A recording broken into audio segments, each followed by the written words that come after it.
Clearly, to take up your cross and follow Jesus must mean, among other things, self-denial. Let him deny himself, Jesus says, and take up his cross and follow me. Carrying your cross to the place of execution is not a pleasurable experience. If you go to the Maryland State Fair, I think you might still have a day or two to do it. You're not likely to find amid the roller coasters and Ferris wheels a carry your cross ride.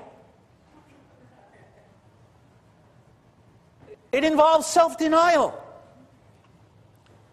Think for a moment of Jesus' self-denial. Foxes have holes, the birds of the air have nests, but the Son of Man hath not where to lay his head.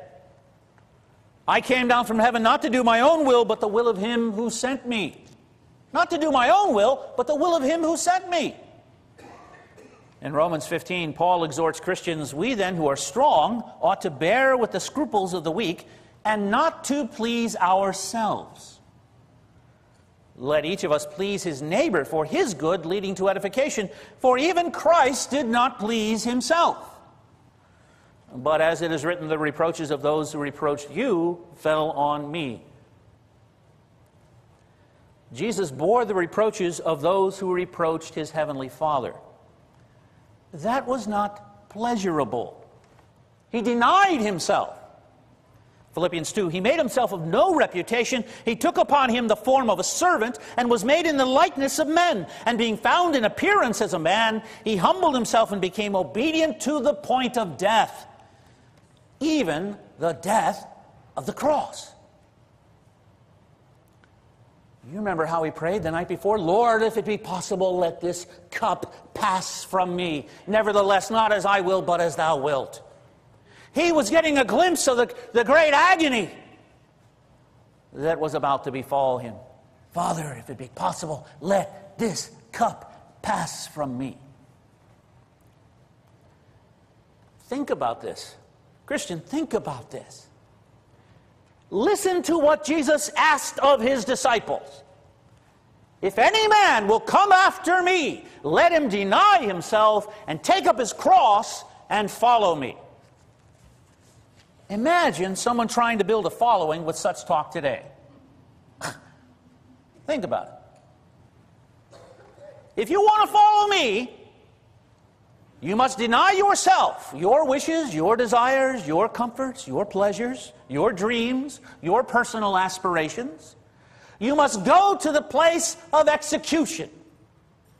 If you want to follow me, you must go to the place of execution. You must go before the firing squad. You must go before the hangman's noose. You must go and sit in the electric chair. That's what Jesus was saying. Because if you try to save your life, you're going to lose it. But if you lose your life for my sake, you're going to find it. Think about it. This would be a public relations nightmare. What would his advisors say? Sir, with all respect, all our survey data says you need to drop all those allusions to death and execution. They're big turnoffs to potential supporters. Every time you give a speech like that, your approval ratings plummet. People want to hear something positive.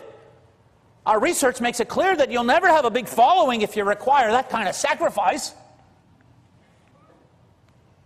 Now, we've got some proposed new slogans that have been well received in our focus groups. Here's one. Jesus, what can he do for you today? How about this one? Jesus, he cares enough for you to be your very best. Or here, Jesus, if you want to live like a king, it helps to know one. Think about it. Jesus denied himself, his pleasures, his comforts, his satisfaction, his personal advancement to serve his Father and to serve his sheep, his bride, his church, his chosen ones, his elect, his own. And he calls those of us who want to follow him to do the same, promising them, if you lose your life for my sake, you will find it. Do you see it? Jesus is calling you to live for something other than, greater than, your own pleasures and comforts.